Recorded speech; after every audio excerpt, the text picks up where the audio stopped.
Anil, we want to know a bit more about you and about this book. It's kind of like a textbook where it's not narrative like the Bitcoin Standard, where you kind of get this whole snapshot of history from start to finish. It's something you can kind of just pick up, flick through, and put down, or use it as like a reference book. You know, if a term comes up in something else you're reading, you can pick up my book, get a quick overview of what that concept is, and then you can go back to whatever else you were already reading or watching. So yeah, it's something I hope people will kind of just have within grasp on their desk as they consume other Bitcoin content. I try to make content that's very easy to steal. You know, I prefer it when I get credit, but I'm happy if any of my work makes its way out into the world and helps people understand this complex thing that is Bitcoin.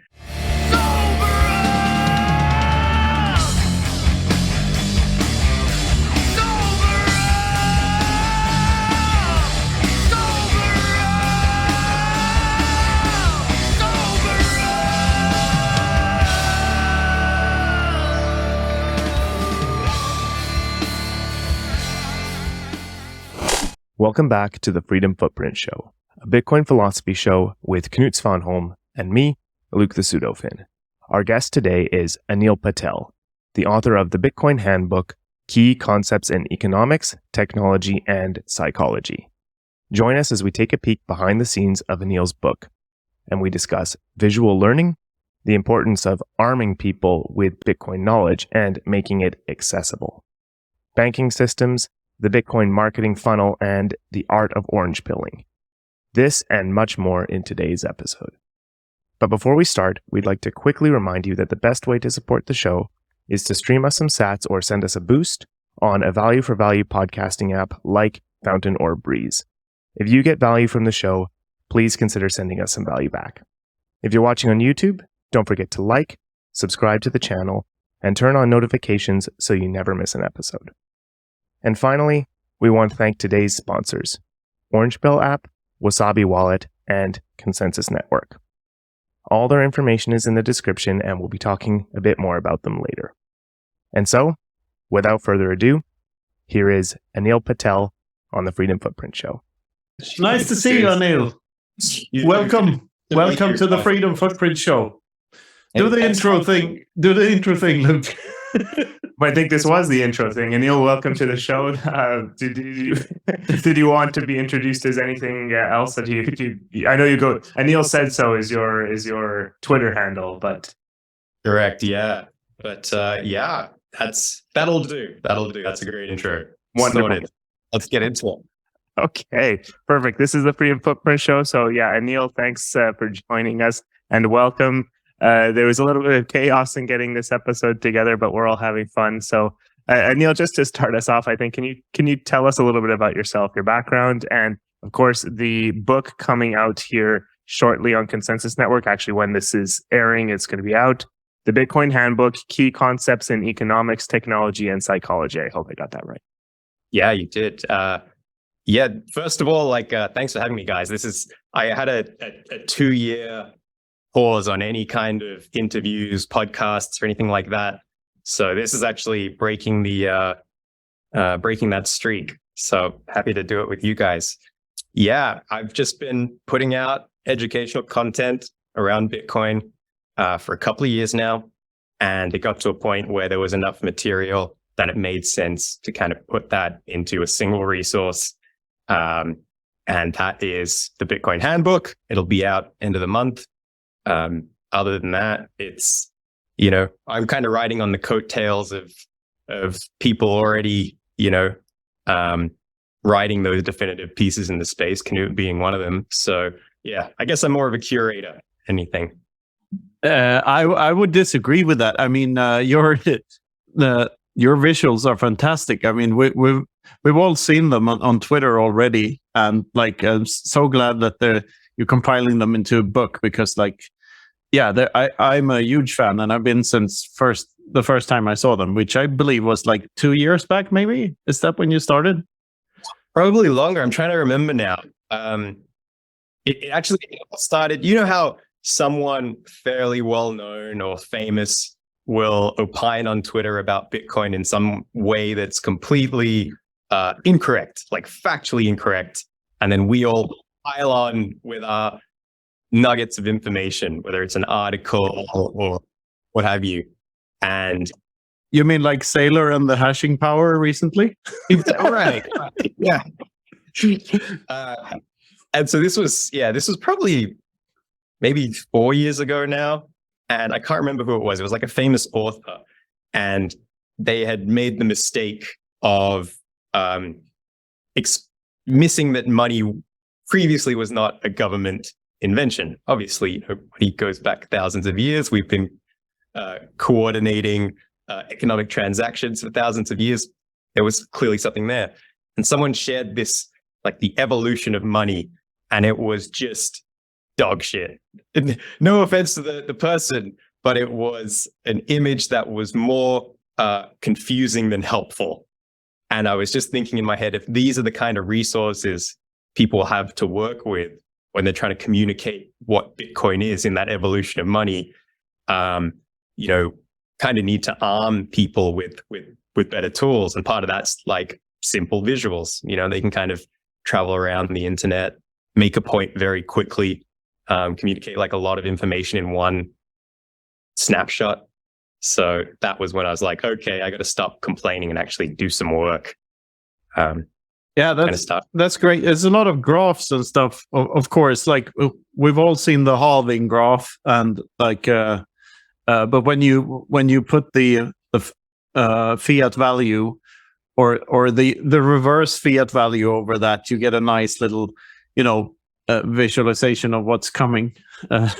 Did you see the Wicked Smart Bitcoin's latest animation, by the way? I haven't seen the latest one, but I know he's responsible for some just awesome animations. I view him as sort of you, but animated stuff. Like you do I think he gets a lot of ideas from your work. I suspect he does anyway. That was a really cool one with the Bitcoin, how many Bitcoins there are in circulation, and like 90% already there, and it's flattening out, and then you see the price in a dollar denominated in Bitcoin just dropping, like trending towards zero. And it's pretty mind-blowing. People have no idea what kind of a ride they're in for, I suspect. No, and that's all it takes sometimes for someone to have that aha moment. Is it just has to be communicated in a certain way for it to click with someone.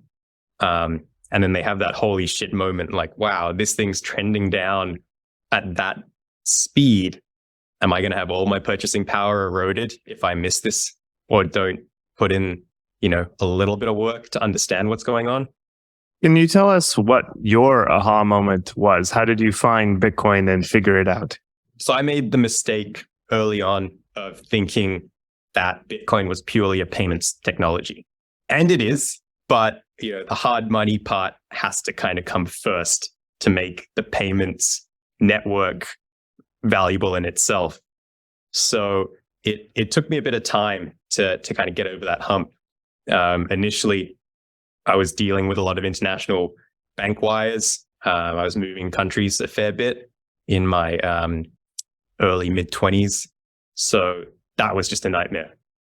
So it didn't take any convincing for me to understand that if I can move value peer-to-peer outside of this archaic system that's going to fleece me with every major transaction and ask a bunch of questions that are a huge invasion of privacy, I was very much on board. But I did not understand the economics piece of this being a hard capped money. So that was probably the deeper rabbit hole for me. It took more time. Yeah, as we talked about before the show, I recently had to go into a bank, and when you try to withdraw your own money from a bank today, and if you want cash, they are going to ask you what you're going to use the cash for. And if you really think about how upside down and clownish that is, because it's me, the customer, who should be asking the bank why the hell I should give my money to them and not the other way around, right? I'm taking all the risk. They're taking absolutely no risk whatsoever. And they still, like, the whole point of money is to not have to trust the one you're dealing with. Like, that's the problem that money solves. It enables you to trade goods and favors with people you don't trust. That's that's the main feature of money. Like, but it's so forgotten and it's so backwards. And I think people have no idea how far things have become. Like, when we have negative interest rates and when your banker gets to ask you what you need the money for and not the other way around. I mean, it's very close to something very dystopian, in my opinion. Yeah, and you got to kind of experience those pain points. That it's good to have those reminders. To be forced to interact in the fiat world every now and then, it just really hammers home how clearly we're on a better path. Yeah, and here in Spain, like, all the bureaucracy with everything, it is pretty insane. You know, whatever you're trying to do that involves something with some official, with a notary or with a bank or with some authority, it's just completely ridiculous. Then again, you can probably pay someone a bit of extra cash and get ahead, like, get your errand sorted a little faster. So I think the way I see countries is, like, corruption is everywhere. It just depends on what layer of society you have to pay. Like, so in a non-corrupt country like the Scandinavian countries, you have to go to the people on the very top and bribe them, and then you get your so they get to set all these ridiculous rules for every industry, like safety rules and whatever, that only benefit the very big players, so that they keep small players out of the market. It happens in every industry there is. Restaurants, shipping that I was in was completely ridiculous with safety. Like, we had to have life vests for imaginary passengers everywhere, and 18 fire extinguishers for 20 square meters and so on. And all because the big players can set the rules. And in banking, it's all over the place, of course. And you just have to ask yourself, these rules benefits whom exactly? Is it me, the customer? Hell no. I can do a Bitcoin transaction. I could have, for instance, if I want to, it's probably easier for me to buy a house in El Salvador than in somewhere in the EU and to move money back and forth, because all you need is like a 2 out of 3 multisig, and you set the transaction to activate for the money to be returned after a certain number of blocks, and both the seller and the buyer will have to okay the transaction. Okay, I got the key. Okay, I have seen that he's initiated okay, we both sign and we send the money. So, like, 99% of the people involved in a normal, property purchase in Europe are completely obsolete at this point, and totally unnecessary. So, and I find it so mind-blowing, because it's like living with the internet when people are still doing Morse code. That's what it feels like. It's so ridiculously retarded. It's like people compare it to old snail mail and email, but this revolution is so much bigger than that, and it's so much, when you're living it, it's so bleeding obvious how boomery and clowny the old world is, and how easy the new world is. Yeah. So what are your thoughts on that? What are your thoughts on like how bullish are you on Bitcoin? Well, I guess firstly, talking about fiat clown world, I mean, are you surprised? I suppose is the question that comes to mind. Nope. There's no forced innovation required by them, because they never had to really compete.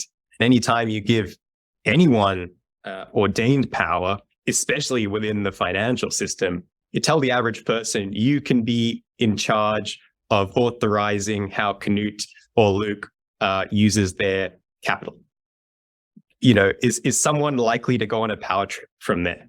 Absolutely. Why wouldn't they? They immediately have power over you now. So, I mean, yeah, the incentives are completely flawed, but they make total sense in the context of, the current financial system. Yeah. Yeah. One thing that gives me hope is a point that Michael Malice made in his latest book, The White Pill, about, like, these mid-level bosses. They always abuse any little grain of power they can get their hands on. But during the Cold War, when Gorbachev and Reagan were in power, they had simultaneously had a simulated nuclear war on both sides of the Atlantic. So there's the US and the Soviet Union, and they both simulate being attacked by the other superpower. And they both simultaneously refused to turn both keys even during the drill. So they no, I'm not going to have it on my conscience to like instantly wipe out millions of people. I'm just not going to do that. But like, imagine if one of these bankers got on top of politics. Like, yeah. Anyway, you got to be hopeful, I guess. Yeah, you do. Yeah, I guess. Actually, Luke, what's your experience been like in Finland interacting with the financial system? The funny thing here, I think this is probably going to be slightly more familiar to, or at least it will be familiar to Knut. I think like the systems are quite greased. I would say it's all very smooth. The European system, right? It's got all of these. How do you say? Conveniences like these instant SEPA transfers that you just move money quickly. The fiat system feels smoother here than it did in Canada.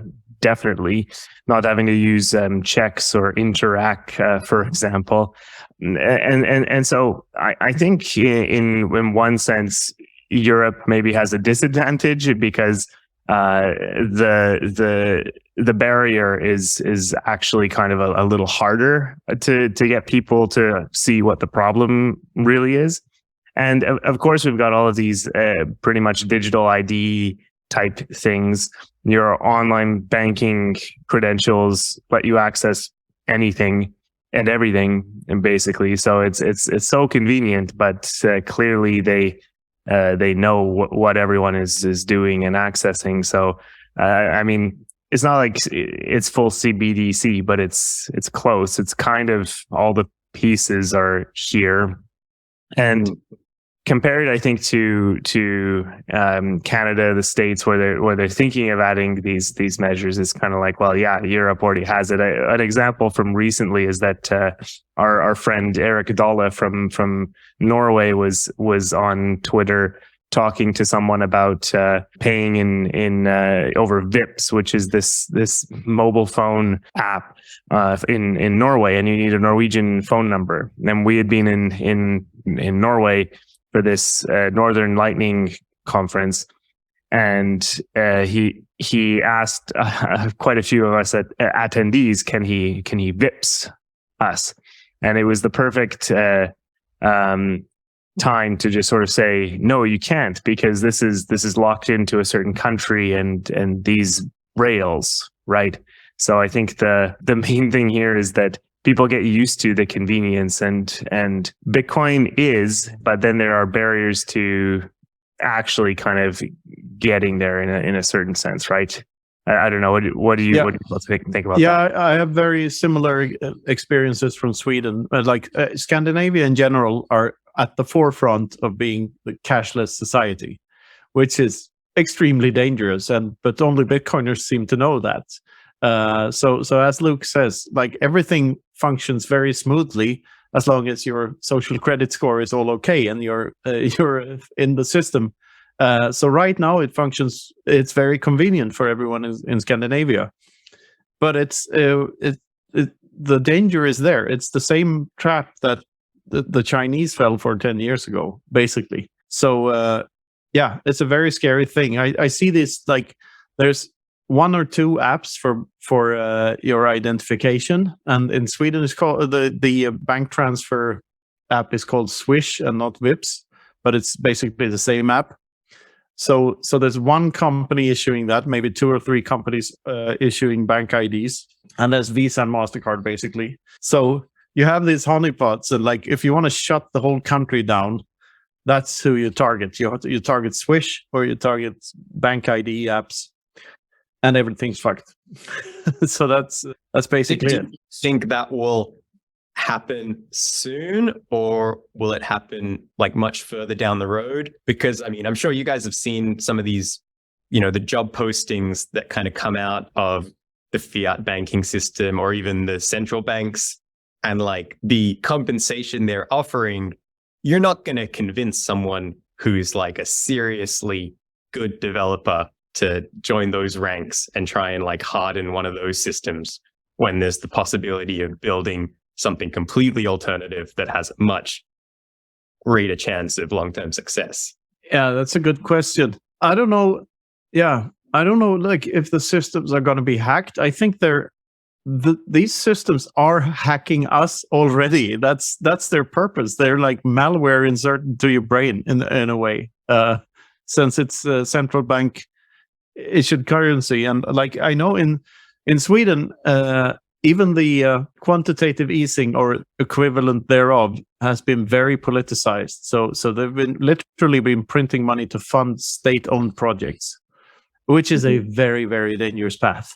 That's straight up communism in my book, and it's not going to lead to anything good. All right, that's our experience in Scandinavia so far. But Anil, we want to know a bit more about you and about this book. I mean, you're releasing it by Consensus Network. What's the book format? Is it a big book? Will it be available in coffee table size, or like It's a short read. It's only I think it's between 80 and 100 pages. It's kind of like a textbook where it's not narrative like the Bitcoin Standard, where you kind of get this whole snapshot of history from start to finish. It's something you can kind of just pick up, flick through, and put down, or use it as like a reference book. You know, if a term comes up in something else you're reading, like the Kantian effect or time preference, you can pick up my book, get a quick overview of what that concept is, what it means for, you know, the incentives of a system, what it means for how innovation might develop, how people are likely to behave in response to it. And then you can go back to whatever else you were already reading or watching. So yeah, it's something I hope people will kind of just have within grasp on their desk as they consume other Bitcoin content. I didn't set out to try to write that canonical Bitcoin book because, you know, Safe already wrote it, or I didn't try to write a book about deflationary innovation because Jeff Booth already wrote it, you know. So I feel like we already have those major pieces in place within kind of the Bitcoin library. Yeah. So I hope is different enough that it kind of finds a place. That's the thing, right? You find your own part of the division of labor. You need to find what your skill set is, and in Bitcoin, like that process is fast. Like you throw things at the wall and see what sticks, basically. Yeah. So are the pages black or white in the book? Like because I have my Twitter set to black, so everything's black there, and I think the pictures are black too, right? So yeah, the print copy. I don't know if you know how expensive black ink is, but yeah, I don't think Consensus were too thrilled to do 100 pages full black. So it's a pretty standard book. It's very colorful. There's lots of graphs and chart illustrations. But I think it's different to other books out there on the topic of it. But it's not black and white. It's colored. It's very colorful. Okay. Yeah. So I'm thinking instantly when you say, like, if you want to look up Cantillon effect and or Cantillon effect, and you can instantly look up get a visualizer in your book. Maybe like we should put references in the other books to like look up Anil's book, page whatever, page 21, and you'll find this beautiful visualization of it. Or have you thought about like just integrating these? Have you had any talks with other authors of integrating the graphs into other books? Yeah, so I mean, I'm lucky that I've gotten to work with a couple of authors on books that will hopefully be out in the next couple of years. And I try to make content that's very easy to steal. You know, I prefer it when I get credit, but I'm happy if any of my work makes its way out into the world and helps people understand this complex thing that is Bitcoin. I actually released a kind of draft version of the book just to email subscribers and followers about 6 months ago, like an early version of the book. And it actually came with a slide deck that I made of all these concepts. So if you were at a meetup and you're giving a presentation or you're doing a keynote, you could use these slides. You know, they're really basic, very easy for a normie audience to get. There's nothing really specific about Bitcoin. It's more just general concepts. So it was nice to kind of see pictures floating around of people presenting with these slides, because that's a market I feel like most Bitcoin educators miss, is just how many presentations and talks are given on the topic of Bitcoin. I mean, you're one of them, you travel the world, spread the message. And those people also need to be armed with the tools to do it, because, if you're a fantastic public speaker, the chances are you're also a pretty good designer, and maybe a bit lower. It's a hard thing to do both. So yeah, creating slides for people to use to present with, I don't know. I think that's something that I can do to help. Yeah, I'm going to steal your slides right away, because I'm absolutely worthless at doing PowerPoints or whatever they're called for slides for my presentations. I get distracted by them, so I prefer improvising and not be, because every time I put up a new picture, I'm trying to recollect like what was I going to talk about now, and I get completely lost. So yeah. Yeah, and presenting an art form too, right? Because if you're talking at a meetup to a group of people who maybe aren't that familiar with Bitcoin, you have to be very clear, and you have to be very concise, and you have to also be quite like compelling in the case that you're making. And those are really hard things to do if it hasn't been drilled into you. I would say to you, Knut, is like, you're a great public speaker that you almost don't need visuals, because everyone's looking at you anyway. So, thank you. They came for the show. They didn't come to see like my freaking bar graph in the background. No, that's the way I see it. But then again, like, I could use a couple of slides. Like, I don't want to come off as just hit or miss kind of improviser either. So like, I'd like my talks to be a bit more concise. But I'm working on it, and like, I might just steal some slides from you. Why not? And then I'm thinking, like, when you're talking about stealing and collaborating, and I guess you, as many other Bitcoiners, don't believe that there's such a thing as intellectual property, or there's only one intellectual property, and it's divisible in 2.1 quadrillion parts, and that's it. That's the only intellectual property. So we just did a re-release of my first two books, Sovereignty Through Mathematics and Independence Reimagined, and it's called Bitcoin Sovereignty and Independence. So and it's a good companion to the Everything Divided book. But who knows, like, maybe later down the line, like 3 years from now or something, we decide to make them all into a trilogy, coffee table book format thing, and we could include the graphics in it, and we could make a collaboration and just put stuff together. Everything's possible. And especially with this wonderful network of people, you can just click a button and connect with anyone and do whatever project you want. It's pretty amazing. I'm enjoying the ride. You're right. Like it aligns the incentives among educators and creators, because there's no reason to build a wall around your content or material or books if people modifying it or taking parts of it is just going to continue to help get your name out there. But yeah, it's been amazing. I never thought I would have the time or energy to put out a physical book. And you've got organizations like Consensus popping up and saying, hey, we'll take care of that for you. You focus on, creating content or whatever else you're doing, and we'll put this out for you. So isn't that fantastic? Like, I love that. I truly feel like a rock star when I'm collaborating with Consensus. Luke, for instance, like he keeps track of everything. Like, I didn't even know there was a pod today, and he sent me a message, like, because the calendar invite got lost somehow. We have to look that up, Luke. we can't have this. It would have been embarrassing for sure. But what I'm saying is, like, it's all about the division of labor. And to Bitcoiners, that comes perfectly naturally because we all believe in it. And like, this is one of the thing that blows my mind the most about Bitcoin is how you say that all the incentives are aligned for educators and content creators. But the thing is that the incentives are aligned for everyone on Earth. to just collaborate, and we don't even have to shoot sats to one another. We're all incentivized to make Bitcoin better and to make life better for each other, because if Bitcoiners win, Bitcoin wins. If Bitcoin wins, Bitcoiners win. So making life easier for one another is beneficial to every Bitcoiner.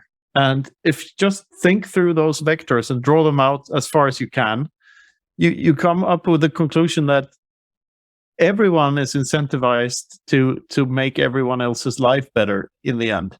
So it's like, what the hell? Can we do that? Can we just be nice to one another? Like, instead of backstabbing and stealing and all this stuff, we can just help one another. Why didn't anyone tell us? Well, it was already there in front of our eyes. We just got fooled by this, inflation is good bullshit. And when you see it for what it is, it's just mind-blowing, because we all had the ability all along. And Bitcoin just came along and opened up that Pandora's box for us. And I absolutely love it. Yeah, that's a really cool insight. Just how, and I mean, how much of that do you think is purely being on hard money? I think there's two things at play here. One is the lowered time preference that comes with harder money in general. When you have harder money, so you know that your money won't lose value over time, it's easier for you to delay gratification and have a lower time preference and do long-term thinking. And the more inflationary your money is, the more you're getting robbed every day. And when you're robbed, you have fewer things, and you need to take care of food and shelter, and your decision making becomes shorter, and you adopt a higher time preference. So that's one thing, the time preference thing. The other thing is this incentives align. So since Bitcoin thrives when Bitcoiners thrive, we're all incentivized to help other Bitcoiners with whatever they're doing. So we all do what, or most of us at least, real Bitcoiners do what you do and give away their stuff for free. This is for the community. Everyone can use it. Like, I don't mind if I stumbled upon an equation once which just took a life of its own, and I'm just enjoying that to the fullest. I love to see it everywhere. And if it helps someone understand Bitcoin, like, we all win. So there's these two aspects, the lower time preference and the incentive to help one another. And even if all fiat goes away and we actually do hyper-Bitcoinize, or I shouldn't say if, I should say when we all do, why would that go away? Like, there's no end point to hyper-Bitcoinization. We're still incentivized to help one another. We still have a lower time preference. So all the bullshit goes away and everything becomes all flowery and nice. So it truly is all you need is love turned into an equation. And it's absolutely mind-boggling to think about it in those terms. Yeah, this is actually, there's actually a quote of yours that came up for me like a couple of years ago that really like hit home, and it gets shared a lot. Let me just find it here, because I want to actually read this one. It was from one of your. I got goosebumps from that compliment coming from you. It's beautiful. Here it is. It's from Deeper Down the Rabbit Hole. Okay. I don't know why I'm saying the quote when you're here in the conversation, but anyway, because I forgot the entire piece. Okay. When you cannot know how much a person owns, and when you can't take it by force, there's no way of enriching yourself other than by providing something of value to your fellow man. And to me, that's everything. That's everything. Because it immediately removes violence from the equation. And the only way to capture someone else's sats is on a voluntary basis by creating more value for them than they can produce themselves. Yeah. And that leads to beautiful outcomes, because we have such completely different visions in our head of what is valuable, because value is subjective. So I might try to take your sats by producing something of value that I think might just be enough. But in reality, for you, it's way up here. You're just floored by the deal you're getting. So it just creates all these win-win situations everywhere, which you see on Twitter all the time, where both parties walk away thinking, "Shit, I got such a good deal. I almost feel bad." And then you flip to your local restaurant and you see the opposite. You see a customer getting upset at the staff because the bill is so high, and the staff are frustrated because their producers are charging so much, and the producers are upset because their input costs have gone up, and it's just conflict all the way down on that side. So yeah, we're living in two different universes here. Yeah, beautifully put. That's exactly the experience I have when comparing like Bitcoin world to clown world. It's exactly that.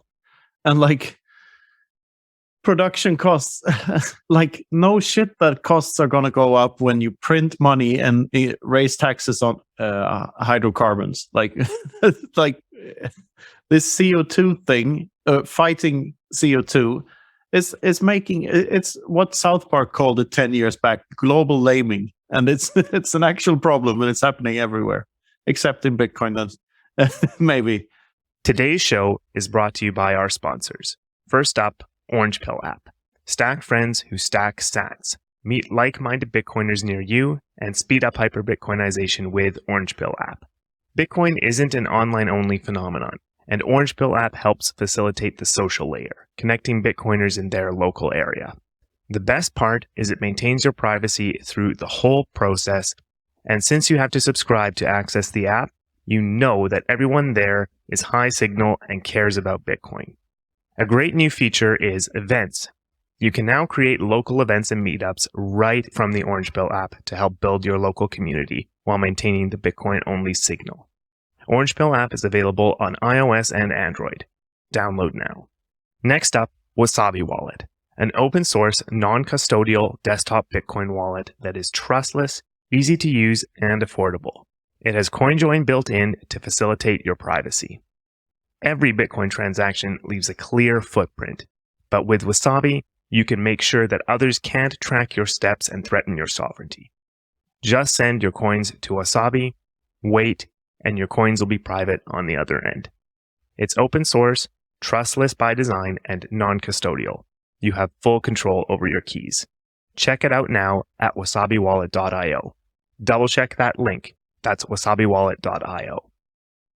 Luke, how much of your world is still in the normie world versus how much is lived in Bitcoin land, would you say? Oh, a lot. And I mean, I'm still partially named and everything, and I'm living 1 foot in the fiat world, 1 foot in the Bitcoin world, trying to do as much as I can, honestly, because I just love this. This is absolutely what I want to spend all my time on, really.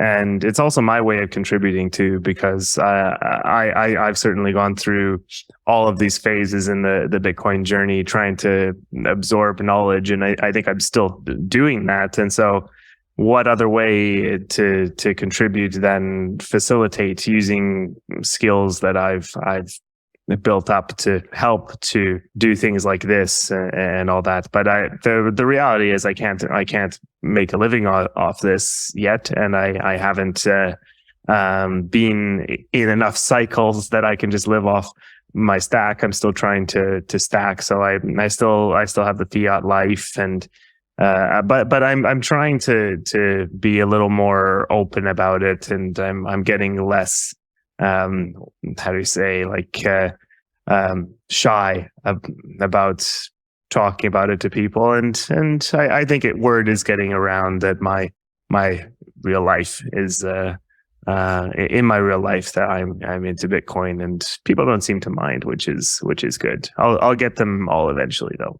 hopefully. Yeah. The reason I ask, I guess, Knut, you just kind of said the link between money printing and inflation, like no shit. Obviously, a lot of Bitcoiners kind of maybe understand what's going on or how that dynamic plays out. I guess, Luke, now that you're kind of stepping more into this world, do you have your maybe more normie friends or pre-coiner friends looking to you for perspective or advice, or do they see you as someone who maybe understands what's going on a bit more?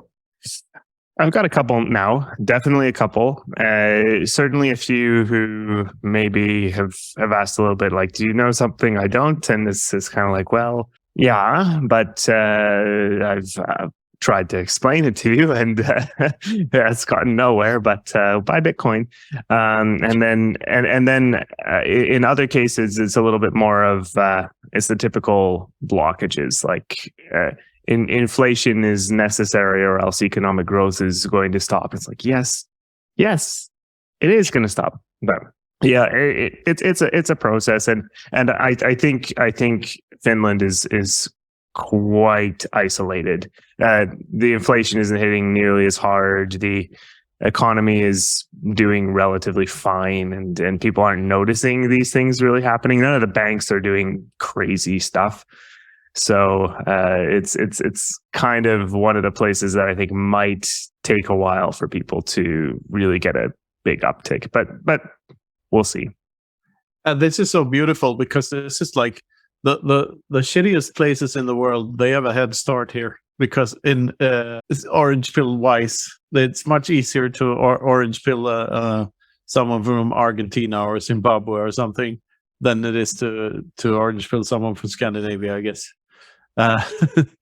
And yeah, that's just beautiful because it's finally these people that have been fucked over so many times. I mean, all those countries in Africa that are really ruled by French politics, they finally get a chance to just, retake what's truly theirs. And it's beautiful that way. It's also just like the cyclical nature of nation states. I mean, maybe it comes to a final end at some point, but you read enough history, I guess, and maybe that's where Bitcoiners have the advantage to some point, is they've seen the story play out so many times that when you're in a country and things have been really good for really long, rather than relax and enjoy it, you're almost a bit more suspicious of someone's kicked the can down the road somewhere. Yeah, because people aren't seeming to work or have a drive to improve themselves or their society, that maybe there's a decline coming at some point. I think it's definitely cyclical with and I think democracies have a best before date. Like they all turn into authoritarian shitholes at some point. It's hard to see when you've been when you have a democracy that has functioned fairly well for 3 or 4 generations. It's kind of hard to tell that it's going down at some point. But all the vectors are pointing in that, and just there are 2 types of people in this world. One, those who can extrapolate from incomplete data sets. That's the thing. And try to explain that to someone in category 2. I mean, I was thinking about the visuals again and about intelligence in general. Do you think all people are, have a visual intelligence to some extent? Do you think every human brain is aided by visuals? Like, what do you think are the percentages there? I'm sure they help a certain subset of brains, but do all brains see visuals for what they are? It's a good question. I mean, in terms of communicating information, I think anyone, if a country has a high enough rate of literacy, then, I still think text is the most effective way to communicate. It's also very easy to transport. The visuals just help in a very busy digital environment. They can kind of cut through the noise where, maybe there is a lot of text-based information coming at you, that visuals now almost become the brake for your brain and for your eyes. So I think they help get a point across very quickly, but there's probably not as much depth. And that's where I see myself sitting in this, I like to call it like the Bitcoin marketing funnel, where if you're familiar with the general marketing funnel, it's like someone encounters a problem. When it becomes a big enough problem, they kind of move down that funnel and start looking if there are any solutions available. Then they look at those solutions and try to make an assessment. And at the very end, they kind of take action and maybe purchase it.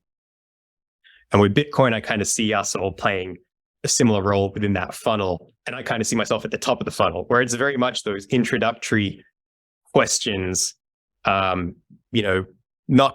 particularly intellectual, very simple language, not a lot of depth either, but it's enough to kind of get people to consider putting one foot in the door.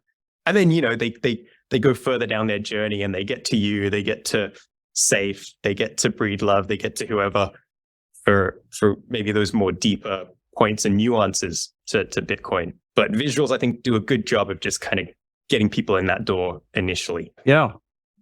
Nice. Do you ever feel that there's a trap in using too much mathematical visuals in the realm of what is actually praxeology? Value is subjective, so you can't really, even though you have this supply curve and it's predetermined, you can't really do the plan B thing and say that this is how the price is going to go exactly year by year. And there are a lot of fallacies with those arguments, since at the end of the day, value is subjective, or everything's subjective in human society. So what are your thoughts on that? Let's take the supply curve, for example. It's very obvious to us. It's beautiful to look at, and we get a lot of certainty from looking at it. That's kind of what I take away from it. At least I look at that and I can see, okay, this is the monetary policy of the unit that I choose to save in. There's a lot of certainty there. Great.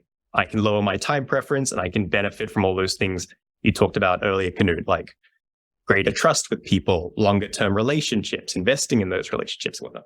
But to even understand that supply curve, you got to first start somewhere else. People need to understand if money is necessary for the coordination of resources. If they believe that, they can move to the next step, that, okay, money changes over time. If they understand that, they can move to the next step. Okay, why is that? Well, it's because of technology. Things get demonetized as innovation occurs. So there's all these prerequisites to understand that one simple line. And that's the eternal struggle of Bitcoiners, is trying to understand where someone's coming from and what point on that journey they are, and what might be most useful or helpful to them at that point. So we all have to walk around with these libraries of talking points or images or essays to point people to, because depending on who you meet and where they're at in their journey, you kind of have to try to figure out what might be helpful. And you only really get one shot, because if you give them something, it doesn't really hit or they don't like it, they're probably not coming back to you next time. So it's a bit of a dance, I'd say. Yeah, I know. And the term falling down the rabbit hole is also slightly confusing, because I just got this image in my head when we're talking about images and everything about Super Mario, when he goes down to those tubes and he comes to another level, or sometimes he can, when he's in the underground, he can choose between 3 tubes and come to the end of the game, because that's what the rabbit hole feels like to me. There's not one layer of rabbit hole. There's so many layers, maybe an infinite amount of layers. I shouldn't use that word, but but anyway, you might grok something basic about Bitcoin at first, but coming to these insights about what we talked about before, about us just being incentivized to help one another all the time, that took years for me to come to that insight. And I think that sounds very cultish and counterintuitive to most people. So it isn't until you have to have a quite a long Bitcoin journey before you unlock certain aspects of what this thing entails. So that's also why I find it so hard when people ask me about when I was orange pilled. I get orange pilled over and over again all the time. I'm still getting orange pilled. There are so many things like Noster, for instance, that just showed up from nowhere. I'm not on Noster yet, but I understand the power of it and how insanely cool that is. So I'm working on freeing up some time to do a Noster deep dive here soon. It's like how you contribute so much to Bitcoin without actually holding any, right, Knut? Yeah, exactly. Yeah, I lost them all in a tragic boating accident way back. So yeah, all I do is getting favors from people for free. That's the only game I'm playing. No other game. So there's no money involved whatsoever. And that's the nice thing, is there's almost been this return to you do something on the side of your desk while you keep your fiat mining job. You try to produce value. And if Bitcoiners agree or decide that, yes, that is valuable, they will reward you in the way that people should be rewarded, which is monetarily. And then, they slowly pull you into their world, and you leave your fiat mining job, and now you're on a Bitcoin standard. And I feel like I've seen that happen so many times, but that only happens because there are all these great tools popping up, one of them being Noster. And I play around with it a bit. The whole zapping concept is really, it has a potential to completely change the economics of content creation. I get little tips all throughout the day from content I've posted weeks ago, because the friction's just been removed, and you've got all these hardcore Bitcoiners on Noster that want to reward value. They want to zap people and kind of show that, hey, this model works. And so I think we'll bring way more people into our world and onto a Bitcoin standard as, just all these protocols around Bitcoin, I guess, keep popping up. And that's not going to stop. It's only going to accelerate as we have more foundations to build things on top of. So yeah, get on Noster. Just to see what's going on. Yeah. I'm just going to finish this move to the new house first. Luke, we should get the Freedom Footprint show on Noster, shouldn't we? We should have a Freedom Footprint handle. I agree. I'm on there personally, but I'm not nearly as active as I should be. It's kind of hard, right? Like juggling the two platforms, because in a lot of senses, Twitter is still the thing that has people not in the Bitcoin community there. But Noster is where all the signal is. I keep hearing people saying that. So yeah, I mean, the other thing about that is both of those things. I love Twitter for the connection, and Noster too, but I've got stuff to do, and like I'm not on it all the time, So I feel like both of them, you need to be on it and be using it to actually have it be worth the time, and I just don't spend it, unfortunately. No, yeah. After 20,000 followers, it really becomes weird, and you really need to put aside time to manage the thing, because it just gets weird after that. I think the real benefit, if you're interested in spending more time there, or I guess here's what it can do for you. The fact that you even understand what Noster is and have a key pair to interact with whatever client you choose is that you pretty much have a main line to Jack Dorsey if you want, because now he's his time there and he's interacting with, maybe he's got 10,000 followers, and of that, maybe 1,000 actually post regularly. And of that, maybe 100 are ones actually trying to interact with him. So all of a sudden, it's like walking into a conference room. He's there, and there's maybe 10 other people around. Whereas on Twitter, you're walking into a stadium, he's there, and there's 60 other 1,000 people. Half of them are bots. They're all trying to get his attention. Well, he follows me on Twitter, so Just saying that, where there is signal, there's also a lot of opportunity where if you offer value, you're going to get rewarded in an outsized way. So there's very few people to go into that conference room right now. Yeah, like that's sort of what Twitter felt like in the beginning, at least, because like everyone was on Facebook before Twitter started, like before Bitcoin Twitter sort of started and took off. It's like, and for me, Facebook was like TV. One day I just stopped doing it altogether. And like, this is bullshit. I'm not going to be on this platform anymore. I'm not going to watch TV anymore. Like that happened 30 years back. But Facebook was just like that. This is complete bullshit. But Twitter felt like, this idea of only allowing 140 characters, which was the case back then, at least. It's kind of neat because you really need to refine your thoughts and put them into little nuggets, and it becomes very dense. And so it was like, people posted photos of food on Instagram and said happy birthday to one another on Facebook, and people who were interested in ideas rather than people and events went to Twitter. And that's those layers of what kind of a person you are. And I definitely like talking about ideas more than I like talking about the weather or the climate, for that matter. In a way, that's what Twitter was. It was an upgrade from the others, and I guess Noster is just even more refined signal. Well, yeah, just the same things that happened to Facebook are now happening to Twitter in some way, and migrates. The signal's always looking for the ideal place to interact, I guess. Yeah, and Mastodon wasn't it. Like, that happened a couple of years back, and we tried to migrate the entirety of Bitcoin Twitter to Mastodon, but it never took off. Yeah.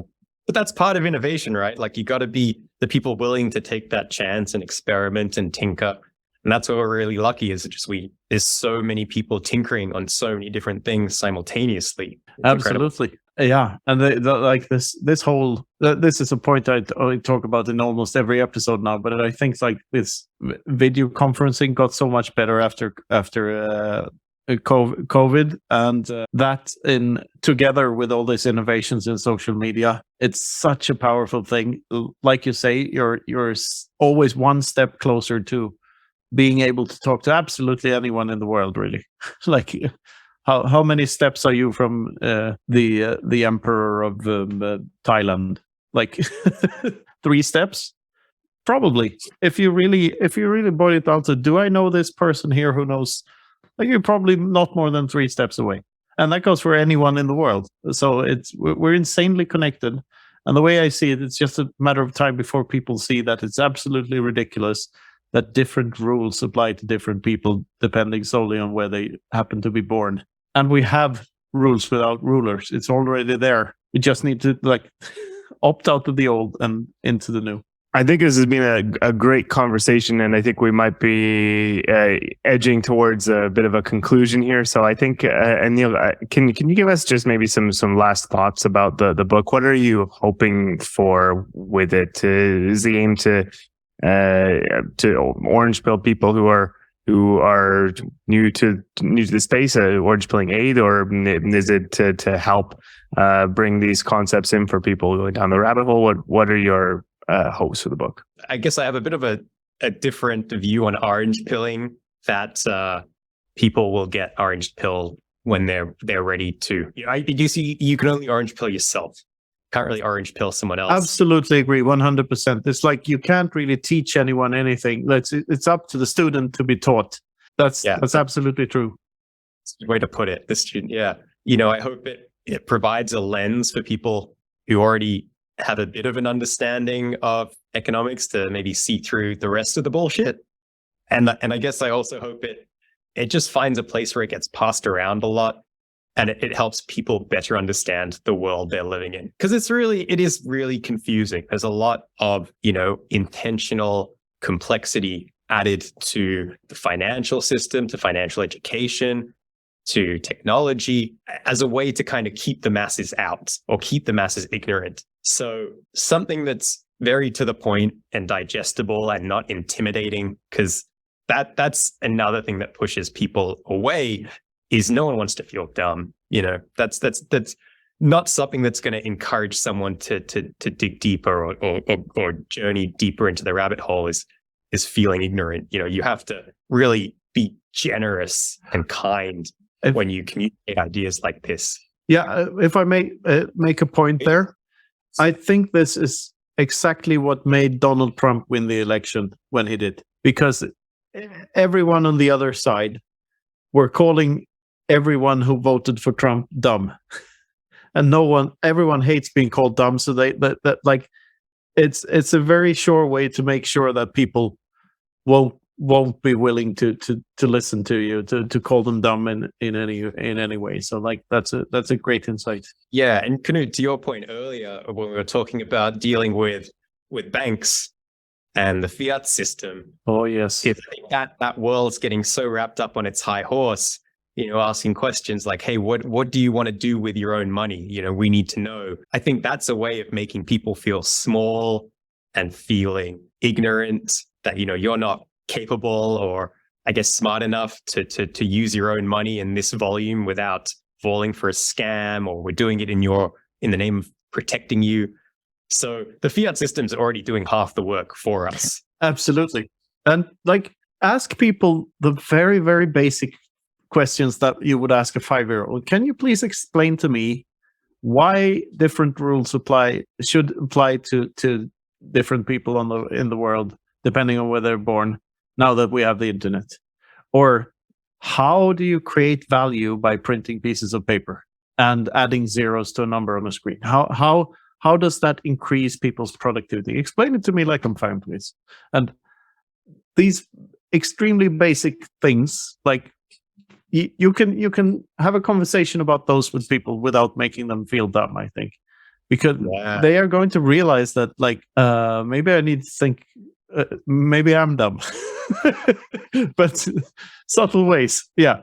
And that's like explaining it to someone like they're 5, and that's a huge market, in my opinion. I have 2 young daughters, and the reason a 5-year-old will push back on logic if something doesn't make sense, the same way it's very easy to indoctrinate kids, it's also very easy to give them first principle thinking as like ground for the rest of their life, to kind of like give them a defense system early on to see through all the fiat world BS and complexity, because that's the generation that's going to push back. You kind of see what's happening right now in the US with there's a lot of things wrapped up in a particular bill, but the general mainstream narrative is we're banning this particular app that we don't want you using, which is predominantly used by younger people. So you have a younger generation looking up at this very, on average, elderly group of individuals who they didn't vote for, making decisions about what technology you can use. Like, that fight is over, in my opinion. Anyone under 10 right now are not taking advice. They're like Bitcoiners in a way. They will just build around it when they're old enough. Yeah, and that's why my favorite children's book is The Emperor's New Clothes, because it's just that. It's the kid notices what all the adults refuse to admit, that the emperor has no clothes. Like, all emperors are naked, like everyone else. Underneath the clothes, they're all naked, and it's so, like, pointing out the obvious is.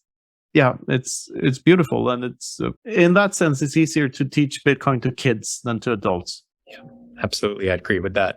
The show is also sponsored and produced by Consensus Network, the first Bitcoin-only publishing house. Consensus specializes in translations of Bitcoin books and also publishes original titles in English and many other languages. Check out bitcoinbook.shop or consensus.network to see everything Consensus has to offer. We're also always looking for new contributors, whether you have a book you want to publish, you want to help translate books into your native language, or you have some other way you want to get involved. So if you want to help spread the Bitcoin message, reach out to us by Twitter or email. Details are in the show notes. And finally, you can check out knutsvanholm.com for everything Knut, including some great Everything Divided by 21 Million merch and the Infinity Red limited edition wine. That's knutsvanholm.com for everything Knut. Sorry, Luke, were you going to say something? Just wanted to continue the prompt. Any more thoughts about the book? I hope it finds its place. I hope it's a slow burn that, over time, maybe several years from now, it's still kind of found a niche. So ultimately, look, you could only put something out into the world and hope that enough people find it valuable. So my hope is that this book will do that. And yeah, if it also leads to more conversations with people I respect and admire, like this one, then great. It's done its job for me. Oh, yeah. It's gonna do great. I mean, I love the book already, and I think most Bitcoiners do. Your work is very appreciated. Will we see you at one of the conferences this year, like, or a couple of conferences? Where are you going? What's your plans? 0 at the moment. I've been keeping a very low profile for the last couple of years. Really wanted to just focus on family and getting a few projects out. So there is a light at the end of the tunnel. Yeah. Last year, orange light. Orange light. Yeah, bright orange. Yeah. Hopefully I'll be at a few North American conferences this year. Mm-hmm. But no promises at the moment. Okay. But I'm always reachable via Twitter. So anyone needs to get a hold of me, you know where I am. Yeah. And same goes for us. Just you want to chat? Just call me. We're here.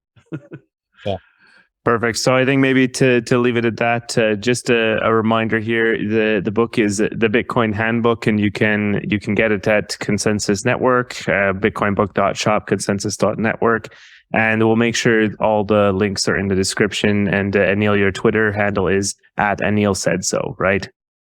That's the one. Okay. Anything else you'd like to direct our viewers and listeners towards? There's a link in my Twitter bio. It's to a site called Gumroad. On there, I have a ton of free educational resources anyone can download if you're giving a talk or a presentation. They're all organized by topic. Like as I kind of talked through before, if it's about how money changes over time, there's one for that. If it's about, you have questions around proof of work and is it boiling the oceans, there's one for that. They're all written in a non-technical way. You don't need any understanding of Bitcoin to consume this stuff. So it's all there. Go and take it. It's free. And, teach the people you care about. Ultimately, if you think Bitcoin's really important and the people on a Bitcoin standard will be better off in the future, take care of those you love. Simple as that. Yeah. But if we all do that, we all win. Like, of course. That's the thing. Focus on what you can do locally, even if locally means the Bitcoin space. What a great spot to end on. I think that's perfect. So thanks again, Anil. This has been a great conversation. Looking forward to seeing the reception for the book. We're trying to time this episode either with the book being freshly released or it will be freshly released. So go check it out. All the links will be in the show notes and description. And thanks again, Anil. And this has been the Freedom Footprint Show. Thanks for listening. Thanks a lot, Anil. Love the conversation. Thanks,